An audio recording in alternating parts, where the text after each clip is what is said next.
wish we could be in the House doing our regular work, and hopefully we'll get back to that.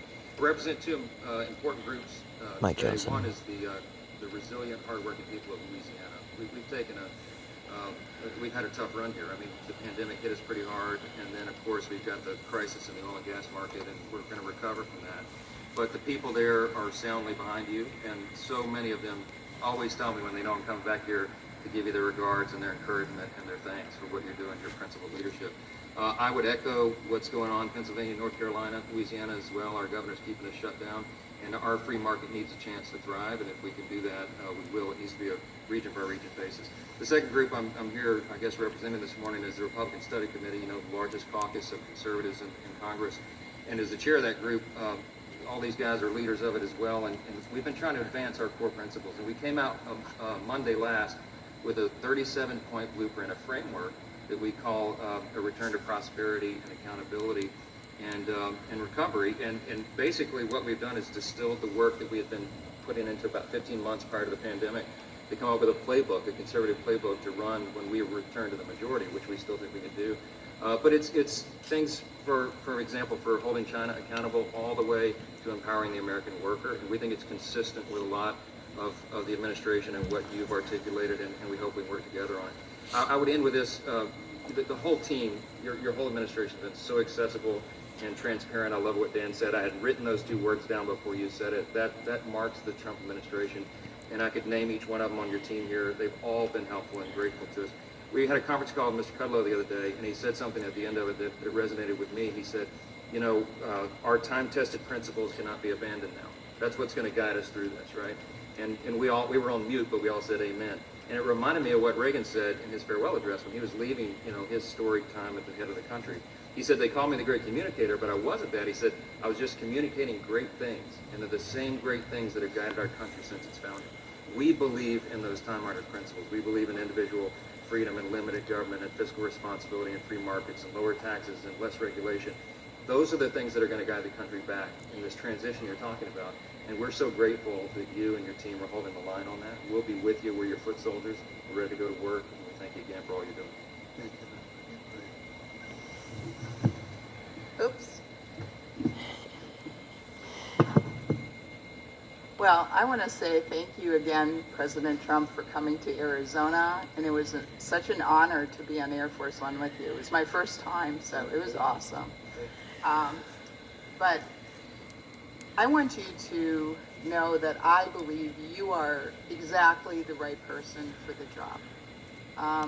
Despite all of the Democrats, the top Obama people, maybe President Obama himself, since we found it yesterday, trying to take you out, despite all of that, you led our nation into the greatest economy in the world, and I am totally convinced that you will do it again. And so please don't let all the critics get you down. I know a lot of people are just Trump haters and they say mean things, but there are so many people out there, so many people in Arizona, throughout the nation, that absolutely think you're doing a great job. So please keep it up. We appreciate you. Thank you. Beautiful. Thank you, sir. And thanks to everybody here. Wonderful words. We appreciate your strong efforts and support in all that you do. I just want to connect the dot or two. Kevin was talking, Kevin Hassett, my friend and colleague. We were in the Oval last night talking about these are temporary job losses. Probably 3/4 of them, if not more. If you had told me that I would go on the air on a day when we lost 20 million jobs and the stock market would go up 400 points, that would have been very interesting. I've been around a while, and I thought I'd seen it all, but this is a new one. I don't want to repeat this experiment, but I'm just saying.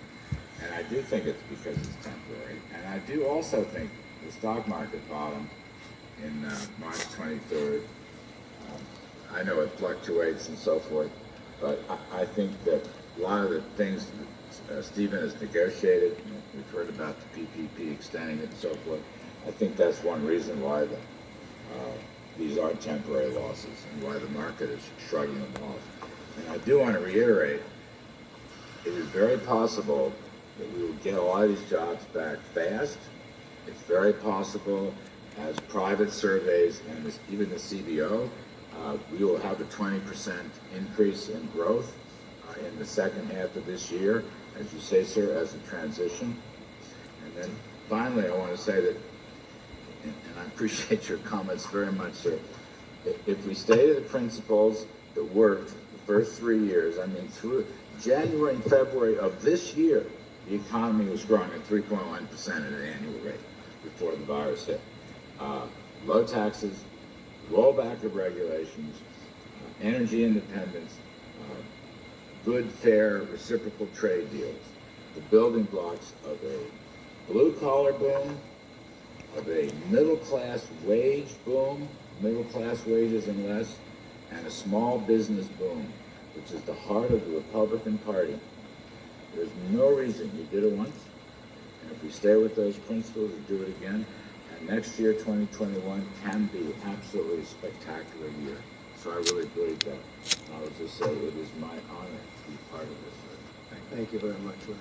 Thank you, Mr. President. I want to thank everybody around the table. I've had the opportunity to speak to almost all of you and all of your ideas. As others have said, it's the President's economic policies that led us to great success. I have the utmost confidence. We have the greatest scientists, the greatest medical people. There will be a vaccine. We will kill this virus. And the policies that you've put in place recently are protecting American workers and American business as we go through this difficult time. So thank you, Mr. President. Thank you, Steve. I appreciate it very much, and you've done a great job. So we're looking at the transition to greatness, and I think it's starting right now. It's really what it is. It's a great term. Just came out at this meeting. That's it. It came out by accident. It was a statement, and it came out, and you can't get a better one. We can go to Madison Avenue and get the greatest geniuses in the world to come up with the slogan, but that's the slogan we're going to use, transition to greatness, and it's starting right now. And I appreciate everybody we called. We said, can you be here? They hopped in a plane. Is that right, Mark? They hopped in a plane. Not one person turned you down. This was just a quickly set up meeting because the Republicans want to be here. And the Democrats have to come back and they have to get it going. And they're asking for things that they didn't ask for up front, but it's what they wanted. And they want things, and we're happy with what's gone on. We got what we needed, but at the same time, we want to do what's right for the country. So we'll see what they're looking for, and we're in a position for the first time in a little while. You would never put yourself in that position, but we wouldn't agree to what they wanted, and it got sort of delayed, and now they need things, and we can sit back and we're going to watch, and we'll do what's right for the country. But so it's the transition to greatness. That's where we are. That's where it's starting right now, and I appreciate everybody for being here, and we're going to have a little meeting after the media goes. Do you have any questions? Yeah, Mr. John? President, can you bring us up to speed about a member of the Vice President's staff who has now tested positive for coronavirus? This is now the second staffer in the West Wing. Yeah. Well, I don't know much about it. Does anybody want to talk about it? She's a wonderful young woman. Katie, she tested very good for a long period of time, and then all of a sudden today she tested positive. She hasn't come into contact with me. She spent some time with the Vice President. It's, I believe, the press person, right? You'd say press person. So she tested positive out of the blue. This is why the whole concept of tests aren't necessarily great. The tests are perfect, but something can happen between a test where it's good and then something happens and all of a sudden she was tested very recently and tested negative. And then today, I guess, for some reason, she tested positive. So Mike knows about it, and Mike has done what he has to do. I think he's on an airplane going to some faraway place, but you'll be able to ask him later on. But they're taking all of the necessary precautions. I understand Mike has been tested, Vice President, and he tested negative. Mr. President, but if this can happen here at the White House, two people tested It can happen positive. anywhere. Usually where it happens. Still confident going back to work then? No, because, well, then it would happen anyway, whether you did go back to work or whether you didn't go back to work. In fact, I saw a statistic come out of New York yesterday that was pretty strange, that most of the cases are coming from apartments and coming from homes. What was that all about? I think they said 66%. Did you say that? That was given by Governor Cuomo, that they're coming out of the home, right? So it can happen anywhere. It's a very elusive enemy, a vicious enemy, an elusive enemy, and I think more importantly than anything with this one, it's probably the most contagious enemy that anybody has seen. Mr. President? Yeah, please. Given 2 positive tests in the last 2 days, what precautions are you taking here at the White House to prevent the virus from spreading further? And are you worried that it's kind of already in the White House? Well, I'm not worried. No, I'm not worried. But, you know, look, I get things done. I don't worry about things. I do what I have to do. We've taken very strong precautions at the White House. But again, we're dealing with a invisible situation. Nobody knows. When I see that 66 in New York, 66%, where people stay home and that's where they're catching it at home, who would ever think a thing like that's possible? So all you can do is take precaution and do it the best you can. But Mike was tested today, and Mike was tested negative. So are you taking additional steps here at the White House in the light of... Yeah, we're taking very official steps. Mark, do you want to discuss that? We've already put in a few protocols that we're looking at, obviously, to make sure that the president and his immediate staff stays safe. But it's not just the president, it's all the workers that are here. Obviously, you're here on a daily basis. But the protocols that we're putting in place puts a stronger emphasis on making sure that we do the mitigation that we need to do to make sure they're safe. I don't want to get into all the procedures that we have embarked upon, but I can tell you this is probably the safest place that you can come to. All of you, as you know, have to be socially distanced from the president.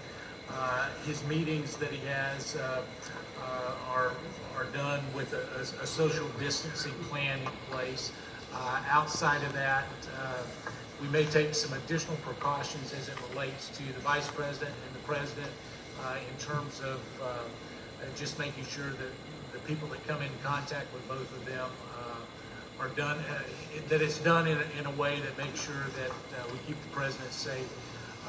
Additionally, every member that came here today, they were tested just in case there's a closer contact than we might have. But we put in some additional protocols over the last 48 hours, and we'll continue to monitor. Mr. President, satisfied with the measures that have been taken so far? I really am. Look, I understand what we're dealing with. We're dealing with something very serious. And the fact that you have it doesn't mean that it doesn't go away. Right? You can have it and get through it very easily. Some people have a harder time. Most people get through it. Some people are devastated by it.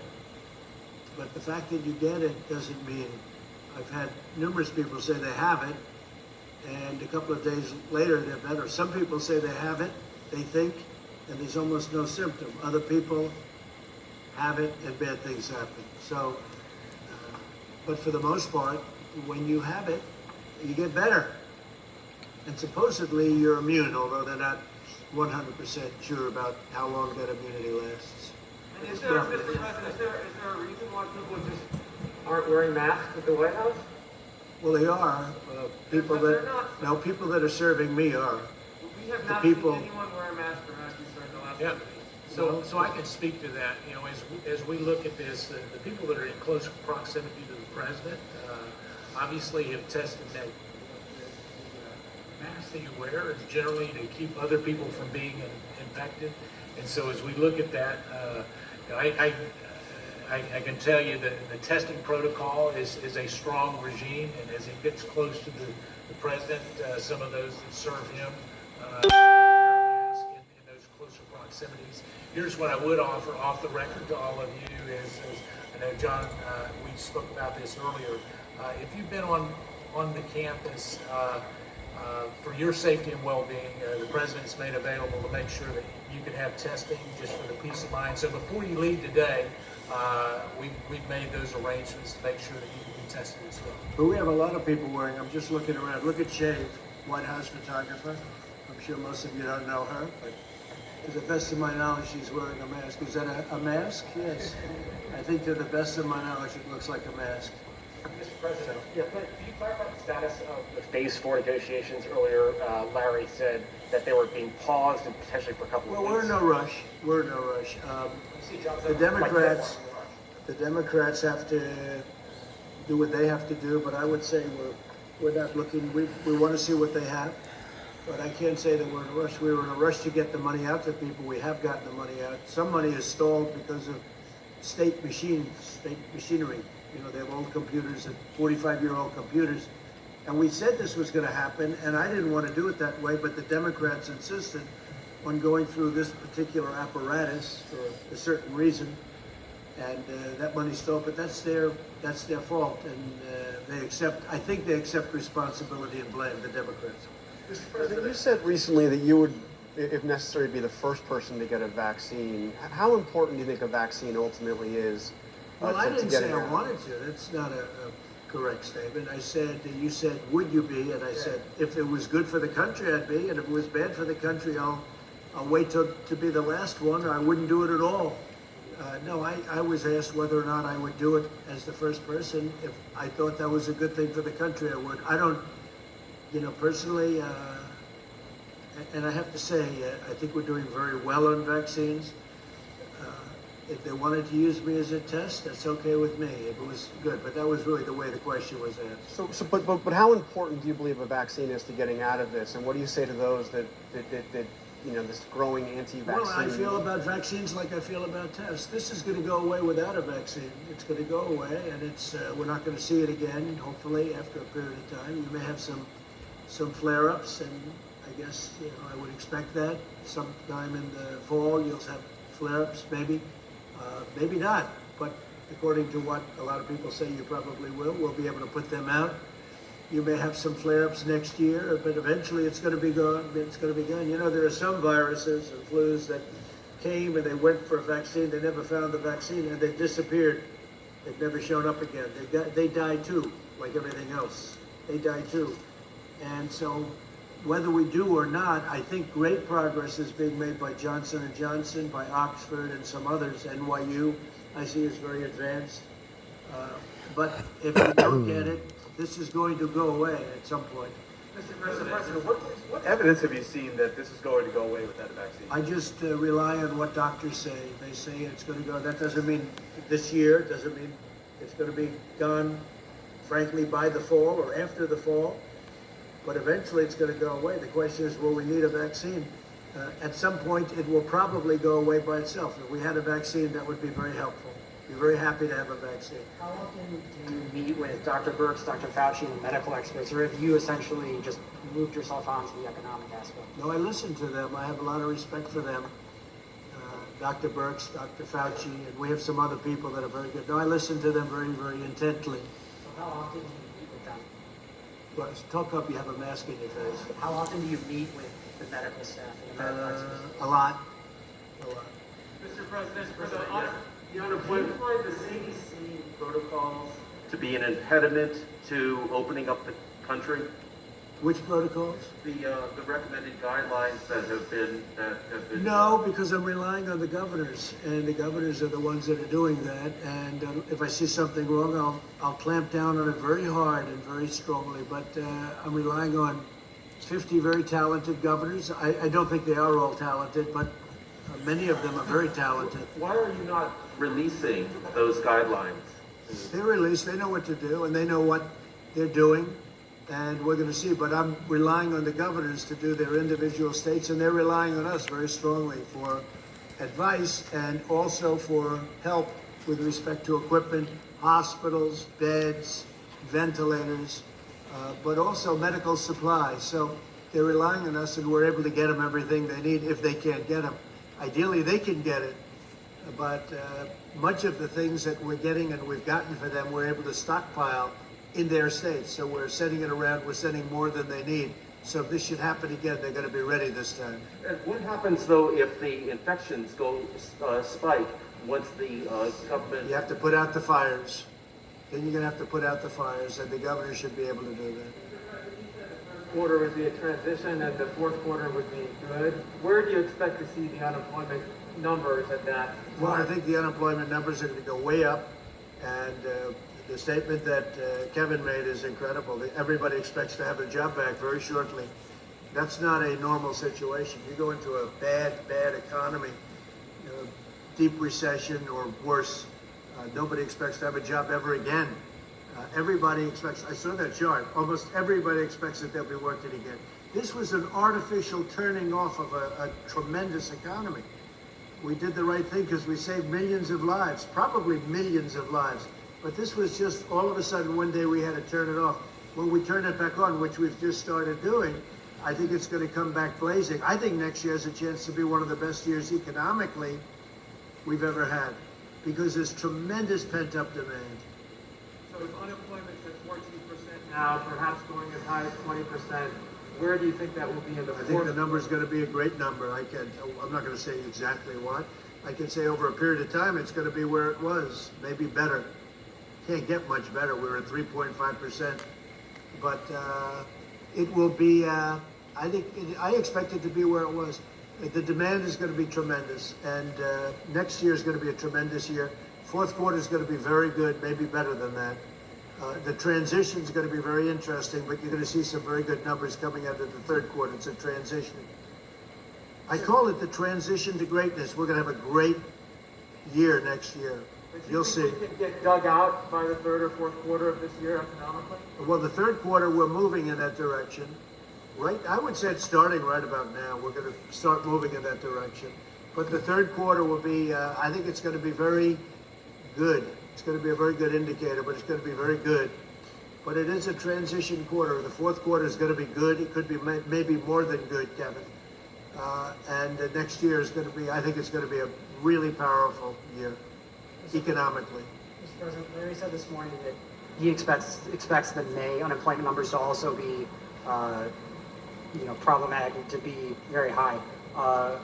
What are you and your administration, these lawmakers, what are you all? The May numbers, we haven't started coming out of it, and what are you all doing to provide relief to workers over the next? We're doing a lot. Look at all the money we took $2 trillion and we're spending it all over because we want to we're throwing money at it.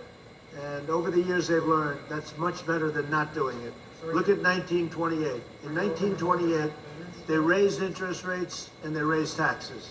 How did that work out? Not too good. Not too good. But if you look at 1928, 1929, the first thing they did was raise taxes, and then they raised interest rates, and they choked everybody to death, and it took 15 years to recover, more than that. So we do it, we're doing it the right way. We have a lot of great students of finance. I'm one of them, and we're throwing money at it. And I'll tell you what, I've watched some people and read some people that I would say would not have agreed with that, and I haven't seen anybody disagreeing with what we're doing. And in fact, they say what we're doing with the PPP, with all of the things that we're doing, is great. One thing we could do is a payroll tax cut. That seems to bother the Democrats. One thing with a payroll tax cut, though, it's over a little bit longer period of time. But a payroll tax cut is something that some people that are very smart, I'm one of those people that like it because I think it's really sustainable. I think it will sustain it. But that's one thing that a lot of people would like to see.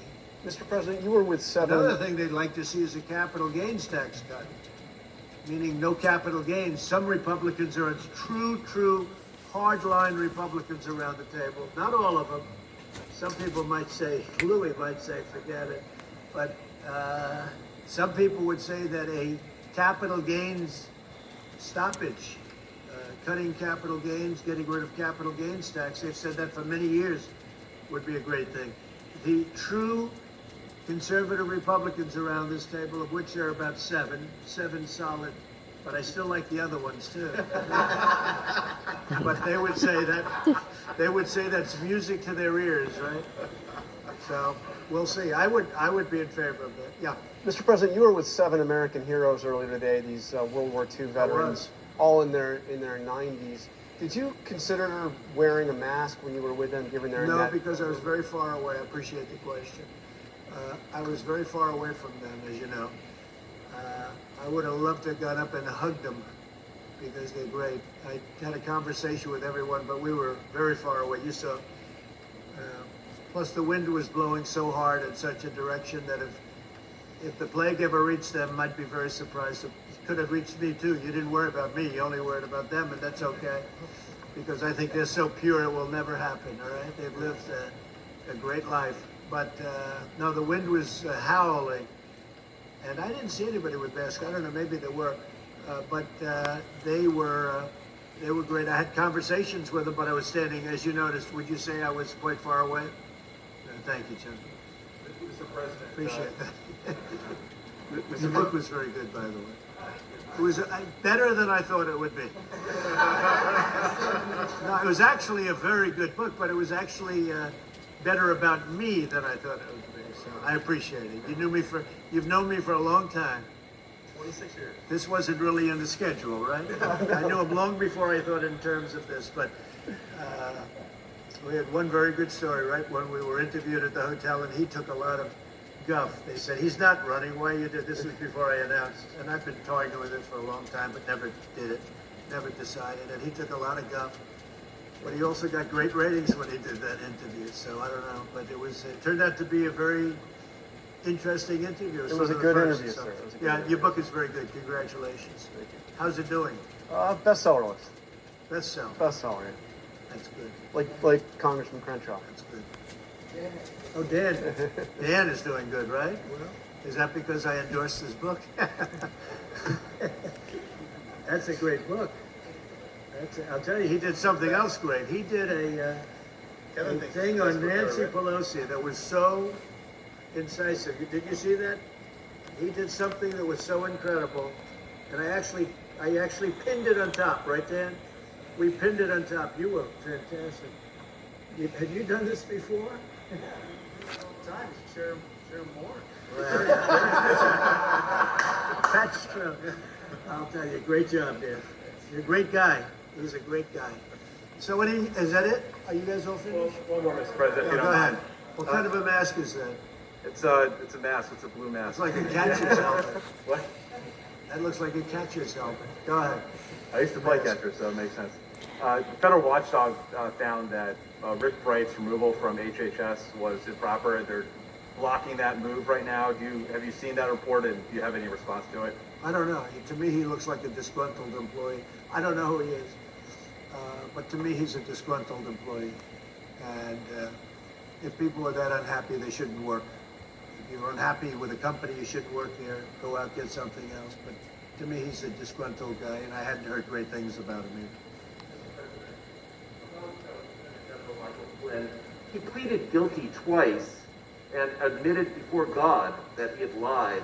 How does that comport with your present position? Well, I'll just go, and these guys can give you a better answer than I could, most of them in this room. But I'll tell you what, number one, they played the son game. We're going to go after your son. And number one. And number two, the FBI guys, as I know it, and I found out at Devin, they didn't think he lied at all. They said he didn't lie. They didn't know what they were talking about. And Mueller's group, Mueller's gang, that didn't find that I did much, did they? After wasting 3 years. But Mueller's gang of culprits, they said he lied. But the FBI, in this case, said he didn't lie. What's the story of that, Devin? Well, you have to remember that this is a 30-some-year veteran of our military who headed the Defense Intelligence Agency. It would be preposterous to think that he was a Russian agent, and everybody in the press knew this. They had early versions of the dossier. They knew the Democrats were pushing the dossier, and the fact that someone would even ask this question about General Flynn, who was clearly, he was exonerated on January 4th before you were even sworn in to office. We know that from the FBI agents who were reviewing the case. I'm not even sure it was properly predicated to review General Flynn in the first place. You know, there's a lot of people in this town in the swamp that all of these people in the media know that work on behalf of foreign agents and aren't registered.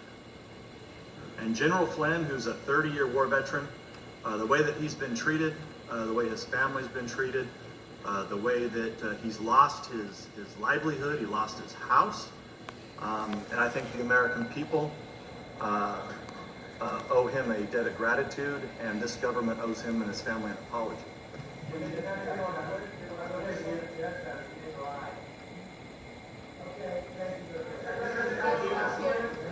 Thank you very much. Have you reached out to Michael Flynn at all?